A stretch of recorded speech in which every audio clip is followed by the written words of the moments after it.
മൂകം കരോതി വാചാലം പങ്കും ലംഘയത്തെ ഗിരിം യത്കൃപാത്തമഹം വന്ദേ പരമാനന്ദമാധവം. ഇന്ന് നാരായണീയം 100-ാമത്തെ ദശകത്തിൽ 9-ാമത്തെ ശ്ലോകത്തിൻ്റെ അർത്ഥമാണ് പറയുന്നത്. അർത്ഥം പറയുന്നത് കിഴക്കേപ്പാട്ട് വാര്യത്ത് ഭാരതി. ശ്ലോകം: മഞ്ജീരം മഞ്ജുനാദൈരിവ പദഭജനം ശ്രേയ ഇത്യാലവന്തം പാദാഗ്രം ഭ്രാന്തിമജ്ജത് പ്രണതജനമനോമന്ദരോദ്ധാരകൂർമ്മം ഉത്തുംഗാതാമ്രരാജന്നഖരഹിമകരജ്യോത്സ്നയാശ്രിതാനാം സംഭാവധ്വാന്തഹന്ത്രീം തതിമനുകലയേ മംഗളാമംഗുലീനാം. ഇനി കാലുമ്പലിക്ക് എത്തി. കാലുമ്പൽ ആദ്യം തന്നെ ആ കണങ്കാല് കഴിഞ്ഞുല്ലോ. കഴിഞ്ഞ ശ്ലോകത്തിൽ കണങ്കാലിനെ പറ്റിയിട്ട് വർണ്ണിച്ചു കഴിഞ്ഞു. ഇനി കണങ്കാല് കഴിഞ്ഞിട്ട് ആ കണങ്കാലിൻ്റെ അടിയിലായിട്ട് കിടക്കുന്നതായിട്ടുള്ള ആ തള, അതിനെയാണ് പറയണത്. മഞ്ജീരം മഞ്ജുനാദൈഹി ഇവ പദഭജനം ശ്രേയ ഇത്യാലബന്ധം. മഞ്ജീരം എന്ന് പറഞ്ഞിട്ടുണ്ടെങ്കിൽ കാലിലുള്ളതായിട്ടുള്ള ചെലങ്ക, തള എന്നൊക്കെ പറയും. ആ തള, അതിനെ ഞാൻ നമസ്കരിക്കുന്നു എന്നാണ്. സന്താപധ്വാന്തഹന്ത്രീം തതിമനുകലയെ, ഞാൻ മനസ്സിൽ ഭജിക്കുന്നു. അനുകലയെ, ഞാൻ മനസ്സിൽ കരുതുന്നു. മനസ്സിൽ, അതായത് മനസ്സിൽ ഭജിക്കുന്നു. അതിനെ ഞാൻ മനസ്സിൽ സ്മരിക്കുന്നു. മഞ്ജീരം എങ്ങനെയുള്ളതാണ് ഈ തള? മഞ്ജുനാദൈഹി, മനോഹരമായിട്ടുള്ള നാദം കൊണ്ട്, അതിൻ്റെ ശബ്ദം കൊണ്ട്. മഞ്ജുനാദൈഹി പദഭജനം ശ്രേയ ഇത്യാലബന്ധം. ഇവ എന്ന് അതങ്ങനെയാണോ എന്ന് തോന്നും. എന്താണ് തോന്നിക്കണത്? പദഭജനം ശ്രേയ ഇതി ആലബന്ധം ഇവ. പദഭജനം, ഭഗവാന്റെ പാദം ഭജിക്കുക, കാൽക്കൽ ഭജിക്കുക എന്നുള്ളത് ശ്രേയസ്സാണ് എന്ന് പറയുകയാണോ എന്ന് തോന്നും. അതായത് ആ തള ചെയ്യണത് അങ്ങനെയാണല്ലോ, ഭഗവാന്റെ കാൽക്കൽ ഭജിക്കുകയാണ്. അതിൻ്റെ കാൽക്കൽ തന്നെ ഭഗവാന്റെ കാലുമ്പിലല്ലേ ഇരിക്കണത്. അപ്പം അങ്ങനെ അവിടെ ഇരുന്നിട്ട് അത് ബാക്കിയുള്ളവരോട് പറയുകയാണോ? ആ തളയുടെ ശബ്ദം കൊണ്ട് എന്താണ് ചെയ്യണത്? ബാക്കിയുള്ളവരെ ഉപദേശിക്കുകയാണ്. എന്താണ്? എന്നെപ്പോലെ നിങ്ങളും ആ കാൽക്കൽ ഭജിക്കുവിൻ, ഭഗവാന്റെ കാൽക്കൽ തന്നെ ഭജിക്കുവിൻ. ഞാൻ ഇവിടെ ഭഗവാന്റെ കാൽക്കൽ ഭജിച്ചുകൊണ്ട് ഇരിക്കുകയാണ്. അതുമാതിരി നിങ്ങൾക്കും അതാണ് ശ്രേയസ്കരമായിട്ടുള്ളത്, ഭഗവാന്റെ കാലിൽ വീഴുകയാണ് എന്നുള്ളതാണ്. പദഭജനം ശ്രേയ, പദത്തിൽ കാൽക്കൽ വീഴുന്നത്, അതെ കാൽക്കൽ ഭജിക്കുന്നത് ശ്രേയസ്സാണ് എന്ന് ആലബന്ധം ഇവ പറയുകയാണോ എന്ന് തോന്നും. എന്തോ ഇങ്ങനെയാണ് പറയണത്. മഞ്ജുനാദൈഹി, അതിൻ്റെ മനോഹരമായിട്ടുള്ള ആ ശബ്ദം കൊണ്ട് ചെലങ്കകൾ ഇങ്ങനെ ഉപദേശിക്കുകയാണോ, ബാക്കിയുള്ളവരെ ഉപദേശിക്കുകയാണോ? എന്ത്? പദഭജനം ശ്രേയ, പദഭജനം ശ്രേയസ്സാണ് എന്ന് ഉപദേശിക്കുകയാണോ എന്ന് തോന്നുമാറ് ഉള്ളതായിട്ടുള്ള ആ മഞ്ജീരത്തെ, ചിലങ്കകളെ ഞാൻ അനുകലയെ കരുതുന്നു, മനസ്സിൽ കരുതുന്നു. പാദാഗ്രം, പിന്നെന്താണ്? പാദാഗ്രം, പാദത്തിൻ്റെ അഗ്രഭാഗത്തെ. പാദാഗ്രം ഭ്രാന്തി മജ്ജത് പ്രണതജന മനോമന്ദരോദ്ധാരകൂർമ്മം. പാദാഗ്രം എങ്ങനെയുള്ളതാണ്? പാദത്തിൻ്റെ അഗ്രഭാഗം അതെങ്ങനെയുള്ളതാണ്? ഭ്രാന്തി മജ്ജത്, ഭ്രാന്തി എന്ന് വെച്ചാൽ അജ്ഞാനം. ആ അജ്ഞാനത്തിൽ മുങ്ങി, മജ്ജത് മുങ്ങുന്നതായിട്ടുള്ള, ഭ്രാന്തി മജ്ജത്, ഭ്രാന്തിയിൽ അജ്ഞാനത്തിൽ മുങ്ങിക്കഴിയുന്നതായിട്ടുള്ള പ്രണതജന മനോമന്ദരോദ്ധാരകൂർമ്മം. പ്രണതജനങ്ങളുടെ, ഭക്തന്മാര്, ഭഗവാനെ ഭജിക്കുന്നത് ആരൊക്കെയാണോ, ഭഗവാന്റെ മുൻപിൽ നമിക്കുന്നത്, പ്രണതന്മാരായിട്ടുള്ള നമിക്കുന്നത് ആരെല്ലാമാണോ, പ്രണതജന മനോമന്ദരോദ്ധാരകൂർമ്മം, അവരുടെ മനസ്സാകുന്ന മന്ദരപർവ്വതത്തെ, അവരുടെ മനസ്സ് ആ പർവ്വതം പോലെയാണ്. അവിടെ ഇവിടെയൊക്കെ ചുറ്റിക്കറങ്ങി വളരെ വലുതായിട്ടാണ്. എവിടേക്കൊക്കെയാണ് ആ മനസ്സ് എത്തുക എന്നുള്ളത് നിശ്ചയില്ല, അല്ലേ? ഇത്ര നമ്മളെ മനസ്സിനെ പോലെ വേഗതയുള്ളതായിട്ട്, എവിടേക്കും സഞ്ചരിക്കാൻ കഴിയുന്നതായിട്ട് മറ്റൊരു വസ്തു ഇല്ല എന്നുള്ളതാണ്. എവിടെ വേണമെങ്കിലും നമുക്ക് മനസ്സുകൊണ്ട് ഓടിയെത്താൻ പറ്റും. അങ്ങനെയുള്ളതായിട്ടുള്ള ആ മനസ്സൊരു മന്ദരപർവ്വതം പോലെയാണ്. അതത്ര എവിടേക്കൊക്കെയാണ് അതിന് വ്യാപ്തി എന്നുള്ളത് നിശ്ചയില്ല. ആ മന്ദരപർവ്വതം എങ്ങനെയാണ്? മുങ്ങിക്കിടക്കുകയാണ്. എവിടെ മുങ്ങിക്കിടക്കണു? അജ്ഞാനത്തിൽ ഭ്രാന്തി മജ്ജത്ത്, ഭ്രാന്തി കൊണ്ട് അജ്ഞാനം കൊണ്ട് മജ്ജത്താണ്, അത് അജ്ഞാനത്തിൽ മുങ്ങിക്കിടക്കുകയാണ് ഈ പർവ്വതം എന്നാണ്. ഏത് പർവ്വതം? മനസ്സാകുന്ന പർവ്വതം. പ്രണതജനങ്ങളുടെ മനസ്സാകുന്ന പർവ്വതം ആ അജ്ഞാനത്തിൽ മുങ്ങിക്കിടക്കണു. അങ്ങനെയുള്ളതായിട്ടുള്ള അജ്ഞാനത്തിൽ മുങ്ങിക്കിടക്കുന്നതായിട്ടുള്ള മനസ്സാകുന്ന മന്ദിരത്തോടു കൂടിയ ആ ഭക്തജനങ്ങളെ ഉയർത്തിക്കൊണ്ടുവരണം. ആ അജ്ഞാനത്തിൽ നിന്ന് മുങ്ങിക്കിടക്കുകയാണല്ലോ, അവിടുന്ന് ആ കടലിൽ നിന്ന് അങ്ങോട്ട് പൊക്കിക്കൊണ്ടുവരണം. അതിന് എന്താണ് പറ്റുക, ആരാണ് പറ്റുക എന്ന് ചോദിച്ചാൽ മന്ദരോദ്ധാരകൂർമ്മം. ആ മന്ദരപർവ്വതത്തെ, മന്ദരപർവ്വതമായിട്ടാണ് മനസ്സിനെ ഇവിടെ കരുതുന്നത്. മന്ദരപർവ്വതം അജ്ഞാനത്തിൽ മുങ്ങിക്കിടക്കുകയാണ്. അവിടുന്ന് പൊക്കിക്കൊണ്ടുവരാൻ, ഉദ്ധാരണം ചെയ്യുന്നതിന്, അതിനെ പൊക്കിക്കൊണ്ടുവരാൻ കൂർമ്മം വേണം. മനുഷ്യന് മന്ദരപർവ്വതത്തെ ആരാണ് പൊക്കിയത്? ഭഗവാൻ കൂർമ്മമായിട്ട് അവതരിച്ചിട്ടാണ് മന്ദരപർവ്വതത്തെ, അതായത് പാലാഴി കടയണ സമയത്ത് മന്ദരപർവ്വതം ആണ് അവിടെ കടകോലായിട്ടുണ്ടായിരുന്നത്. അതങ്ങോട്ട് സമുദ്രത്തിൽ വീണു. സമുദ്രത്തിൽ വീണപ്പോൾ ഭഗവാൻ അതിൻ്റെ ചോട്ടിൽ ഒരു കൂർമ്മമായിട്ട് ചെന്ന്, അതിവിസ്തൃതമായിട്ടൊരു കൂർമ്മമായിട്ട് ചെന്ന് ആ മന്ദരപർവ്വതത്തെ പൊക്കി തീർത്തു.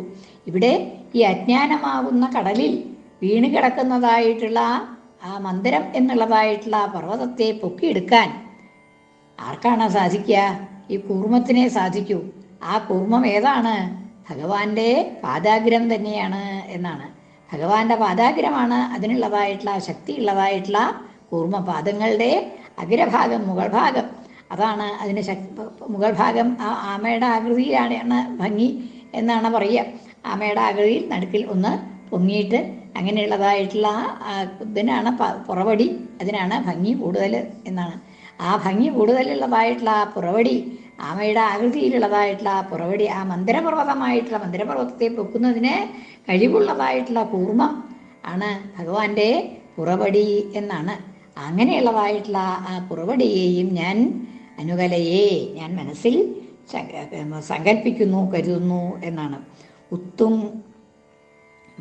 പാദാഗ്രം ഭ്രാന്തിമജ്ജ പ്രണതജന മനോമന്ദര ഉദ്ധാരകൂർമ്മം. മന്ദരത്തെ, അങ്ങനെയുള്ളതായിട്ടുള്ള മനസ്സാകുന്ന മന്ദരത്തെ പൊക്കി കടലിൽ നിന്ന്, അജ്ഞാനമാകുന്ന ആ കടലിൽ നിന്ന് പൊക്കാൻ പറ്റിയതായിട്ടുള്ള കൂർമ്മം ആയിട്ടുള്ള ആ അങ്ങയുടെ പുറവടിയെ ഞാൻ അനുകലയെ ഞാൻ മനസ്സിൽ സ്മരിക്കുന്നു. പിന്നെ ഉത്തുംഗാതാമ്രരാജൻ നഖര ഹിമകരജ്യോത്സ്നയാച ആശ്രിതാനാം സന്താപധ്വാന്തീം തതിം അനുകലയെ മംഗളാമങ്കുലീനാം. അങ്കുലീനാം മംഗളാം തതിം. അങ്കുലീനാം, അങ്കുലികളുടെ വിരലുകളുടെ, കാലിലെ വിരലുകളുടെ അങ്കുലീനാം തതിം നിരയെ, ആ രണ്ട് കാലുകളിലും ഉള്ളതായിട്ടുള്ള അങ്കുലികളുടെ നിരയെ ഞാൻ സ്മരിക്കുന്നു. തതിം അനുകലയെ, ആ തതിയെ, തതിം ച സമൂഹം, നിര എന്നൊക്കെ അർത്ഥം.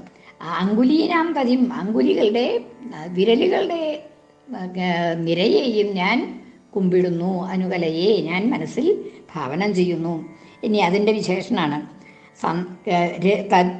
മംഗളാം അങ്കുലീനാം, മംഗളകരങ്ങളായിട്ടുള്ള അങ്കുലികളുടെ നിരയെ. പിന്നെയോ സന്താപധ്വാന്തഹന്ത്രീം, സന്താപമാകുന്ന ഇരുട്ടിനെ ഹരിക്കുന്നതായിട്ടുള്ള ഹന്ത്രി, ഹരിക്കുന്നത്, ഇല്ലാതാക്കുന്നത്, നശിപ്പിക്കുന്നത്. സന്താപമാകുന്ന ധ്വാന്തം, ഇരുട്ട്, സന്താപമാകുന്ന ഇരുട്ടിനെ ഇല്ലാതാക്കുന്നതായ ആ അങ്കുലികളുടെ നിരയെ ഞാൻ അനുകലയെ ഞാൻ സ്മരിക്കുന്നു. ഇനി അത് ഒന്നും കൂടിയുണ്ട്. ഉത്തുംഗാതാമ്ര രാജൻ നഖര ഹിമകര ജ്യോത്സ്നയാച ആശ്രിതാനം. എങ്ങനെയാണ് ഇരുട്ട് കളയണത്? ഇരുട്ട് കളയണമെന്നുണ്ടെങ്കിൽ വെളിച്ചം വേണമല്ലോ. ആ വെളിച്ചം ഇവിടെ എന്താണ്? ജ്യോത്സ്ന. ജ്യോത്സ്ന എന്ന് പറഞ്ഞാൽ നിലാവ് അല്ലേ? ചന്ദ്രൻ്റെ നിലാവ്. സൂര്യൻ്റെ നിലാവ് പ്രകാശമാകുമ്പോൾ അതിന് ചൂടുണ്ടാവും. ചന്ദ്രൻ്റെ പ്രകാശമാകുമ്പോൾ അതിന് ചൂടില്ല. അത് സുഖകരമായിട്ടുള്ളതാണ് ചന്ദ്രൻ്റെ രശ്മികൾ. അപ്പം ഇവിടെ ചന്ദ്രൻ്റെ രശ്മികളെ പോലെയാണ് ഭഗവാന്റെ ഈ അങ്കുലികളുടെ നഖങ്ങളിൽ നിന്ന്, അതാണ് പറയണത് അവിടെ. ഉത്തുംഗ ആതാമ്ര രാജത്, ഉത്തുംഗമായിട്ട് ആതാമ്രമായി, ആതാമ്രം കുറച്ചൊരു ചുമപ്പ് നിറം, മുഴുവനും നല്ല ചുമപ്പൊന്നുമല്ല, ഉത്തുംഗമായിട്ടുള്ള പൊങ്ങി നിൽക്കുന്നുണ്ട്. നഖങ്ങൾക്കുള്ളതായിട്ടുള്ള ഭംഗി അങ്ങനെയാണ്. ഒന്ന് ഉരുണ്ട് പൊങ്ങിയിട്ട് നിൽക്കണം. എന്നിട്ട് നല്ല പരന്ന നഖങ്ങൾക്കല്ല ഭംഗി, അവിടെ ഒന്ന് നടുക്കൊന്ന് ഉയർന്നിട്ടാണ് ഉത്തുംഗമായിട്ട്.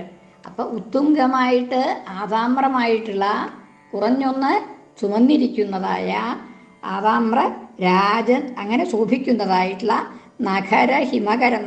നഖങ്ങളാകുന്ന ഹിമകര ജ്യോത്സ്ന, ഹിമകരൻ ചന്ദ്രൻ്റെ ജ്യോത്സ്ന, ഹിമകര ജ്യോത്സ്ന. അപ്പം ഇവിടെ നഖങ്ങളെ ചന്ദ്രനായിട്ടാണ് പറഞ്ഞിരിക്കുന്നത്. അങ്ങനെയുള്ളതായിട്ടുള്ള ആ ചന്ദ്രൻ്റെ ഹിമകരങ്ങളാകുന്ന ഹിമകര ജ്യോത്സ്ന നിലാവ് എങ്ങനെയുള്ളതാണ്? ആശ്രിതാനാം സന്താപധ്വാന്തഹന്ത്രിയും. ആ നിലാവ് ആശ്രിതന്മാരുടെ സന്താപമാകുന്ന ഇരുട്ടിനെ ഇല്ലാതാക്കുന്നു. സന്താപം ഇരുട്ട് ഇല്ലാണ്ടാവാൻ താപം ആണല്ലോ. സന്താപം എന്ന് വെച്ചാലും താപമാണ്. അപ്പോൾ ആ താപത്തിനെ ഇല്ലാണ്ടാക്കാൻ വെളിച്ചം ചൂടുള്ളതായിട്ടുള്ള സൂര്യരശ്മികളായാൽ പറ്റില്ല. അപ്പോൾ ചന്ദ്രരശ്മികൾ ആ താപത്തെയും ഹരിക്കും ഇരുട്ടിനെയും ഹരിക്കും എന്നുള്ളതാണ്, ഇല്ലാണ്ടാക്കും. അപ്പം അതാണ് അവിടെ പറയണത്. ഉത്തുംഗമായി ആതാമ്രമായിട്ടുള്ള കുറഞ്ഞൊന്ന് രക്തനിറത്തിലുള്ളതായിട്ടുള്ള ശോഭിക്കുന്നതായിട്ടുള്ള ഹിമകരം ചന്ദ്രൻ്റെ ജ്യോത്സ്നയാകുന്ന നിലാവ് കൊണ്ട് ജ്യോത്സ്നയാ ആശ്രിതാനാം ആശ്രയിക്കുന്നവരുടെ സന്താപമാകുന്ന സന്താപമാകുന്ന ഇരുട്ടിനെ ഹരിക്കുന്നതായിട്ടുള്ള ആ തതിം അനുകലയെ, അതൊക്കെ മംഗളാം അങ്കുലീനാം അങ്കുലികളുടെ ആ നിരയെ ഞാൻ അനുകലയെ മനസ്സിൽ സ്മരിക്കുന്നു. അപ്പോൾ അവിടെ മൂന്നെണ്ണാണ് അവിടെ ഭഗവാന്റെ സ്മരണയ്ക്ക് ഭട്ടതിരിപ്പാടിൻ്റെ സ്മരണയ്ക്ക് വിധേയമായിട്ടുള്ളത്. എന്തൊക്കെയാണത്? ഒന്ന്, മഞ്ജീരം മഞ്ജുനാഥൈഹി ഇവ പദഭജനം ശ്രേയ ഇത്യാലബന്ധം. പദഭജനം ശ്രേയസ്സാണ് എന്ന് പറയുകയാണോ എന്ന് തോന്നുമാറ് ഭഗവാന്റെ കാലുകളിൽ ശബ്ദിച്ചുകൊണ്ടിരിക്കുന്നതായ ആ മഞ്ജീരത്തെ. പിന്നെ പാദാഗ്രം ഭ്രാന്തിമജ്ജത് പ്രണതജന മനോമന്ദരോദ്ധാരകൂർമ്മം. പുറംകാലടി, കാലിൻ്റെ പുറംഭാഗം അത് കൂർമ്മമായിട്ടുള്ളതാണ്, ആമയാണ് എന്നാണ്. എന്തിനുള്ള ആമയാണ്? മന്ദരത്തെ ഉയർത്തിക്കൊണ്ടുവരാൻ. ഏതാണ് മന്ദരം? മനസ്സ് ആകുന്ന മന്ദരം. ആരുടെ മനസ്സ്? ഭക്തന്മാരുടെ മനസ്സാകുന്ന മന്ദരം. ആ ഭക്തന്മാരുടെ മനസ്സ് വെള്ളത്തിൽ പൊങ്ങി പോവാൻ എന്താണ് കാരണം എന്ന് വെച്ചാൽ ഭ്രാന്തി മജ്ജത് പ്രണതജന മനോമന്ദരോദ്ധാരകൂപം. ഭ്രാന്തി അജ്ഞാനമാകുന്ന ഇരുട്ടിൽ മുങ്ങി താണുകിടക്കുന്ന മജ്ജത്തായിരിക്കുന്ന പ്രണതജന പ്രണതജനങ്ങളുടെ നമിക്കുന്ന ജനങ്ങളുടെ മനസ്സ്, ആ മനസ്സിനെ ഉയർത്തുവാൻ പര്യാപ്തമായിട്ടുള്ള മന്ദരം, കൂർമ്മം, ഉദ്ധരിക്കാൻ കഴിവുള്ളതായിട്ടുള്ള ആ കൂർമ്മമായിട്ടുള്ള അങ്ങയുടെ പുറവടിയെയും. പിന്നെന്താണ്? ഉത്തുംഗ അതാമ്ര രാജന്നഖരഹിമകരജ്യോത്സ്നയ. ഉത്തുംഗമായിട്ട് കുറച്ചൊന്ന് ഉയർന്നതായിട്ടുള്ള നഖങ്ങൾ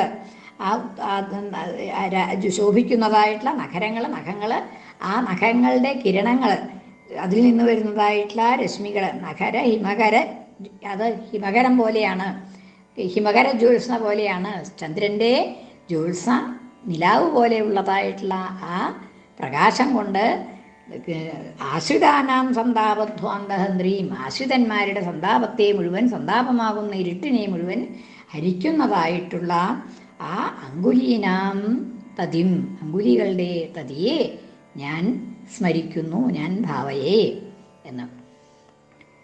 മഞ്ജീരം മഞ്ജുനാഥൈരിവ പദഭജനം ശ്രേയ ഇത്യാലബന്ധം പാദാഗ്രം ഭ്രാന്തിമജ്ജത് പ്രണതജനമനോമന്ദരോദ്ധാരകൂർമ്മം ഉത്തുംഗാതാമ്രരാജന്നഖരഹിമകരജ്യോത്സ്നയാശ്രിതാനം സന്താപധ്വാന്തഹന്ത്രീം തതിം അനുകലയേ മംഗളാമങ്കുലീനം. കൃഷ്ണാർപ്പണം. മലയാള പരിഭാഷ. നിൻ പാദങ്ങൾക്കു പൂജ ശ്രിയമതു വരുവാനെന്നു കൊഞ്ചും ചിലങ്ക ഭക്തർ വിഭ്രാന്തി മാറ്റും പുറവടി കമഠം മന്ദരത്തെ കണക്കേ മെല്ലെ പൊങ്ങിത്തിളങ്ങും തുടുതുടെ നഖവും പൂനിലാ ചന്ദ്രതുല്യം സേവിപ്പോർ ദുഃഖമെല്ലാം അടിമുടി കളയും കാൽവിരൽ ഞാൻ തൊഴുന്നേൻ. സർവത്ര ഗോവിന്ദനാമ സങ്കീർത്തനം. ഗോവിന്ദ ഗോവിന്ദ.